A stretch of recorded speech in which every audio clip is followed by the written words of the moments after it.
Assalomu alaykum akalar, ukalar. Mana xudo xolisa navbatdagi obyektimizga zakat o'pga bo'layotgan jarayonlari arkali mana navisimiz bu.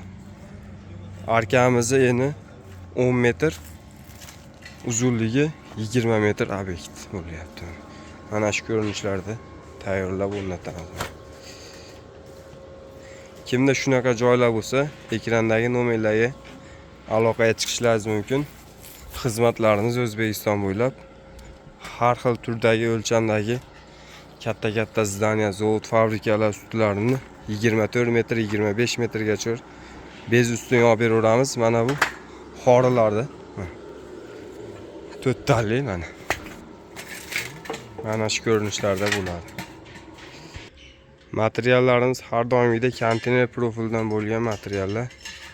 Bu pasttegisi stokasi bo'ladi mana.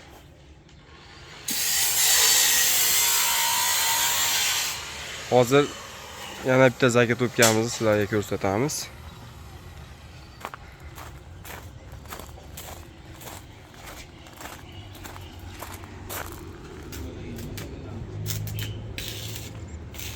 Mana yana bitta zakat o'pganimiz mana 11,5 metrlik bir skatli firma.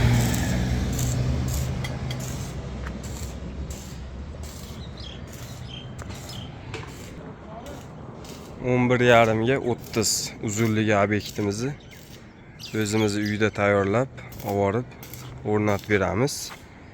Bunisi stokalari, bu yoqdagilari mana ustun xorilari.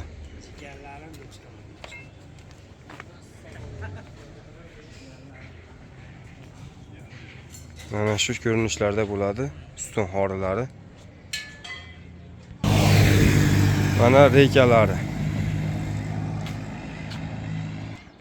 Uy tomlari, mo'ykaxonalar ustilari, katta zdaniya, zavod, fabrikalar ustilari bo'ladigan bo'lsa, ekrandagi nomerlarga aloqaga chiqishlaringiz mumkin.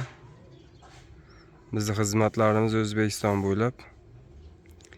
Agar uyda zakat o'pkaga sharoit yo'q bo'ladigan bo'lsa, mana shu joylarimizda zakat o'pkalarni tayyorlab, olib o'rnatib beramiz, ustanovka qilib. Narx-navolarga keladigan bo'lsa, 170 mingdan kvadrati 300 minggadir. Biz joyiga qarab narx aytib beramiz, qanday bo'lishiga qarab. Bu zakat o'pkamiz Namangan, Haqlobodga bo'lyapti. Xudo xolisa bu zakat o'pkamiz ham ertaga tugaydi. Mana bitta zakat o'pkamizni mashinaga hozir yuklaymiz. Tayyorlab bo'ldik. Sog' bo'linglar, salomat bo'linglar.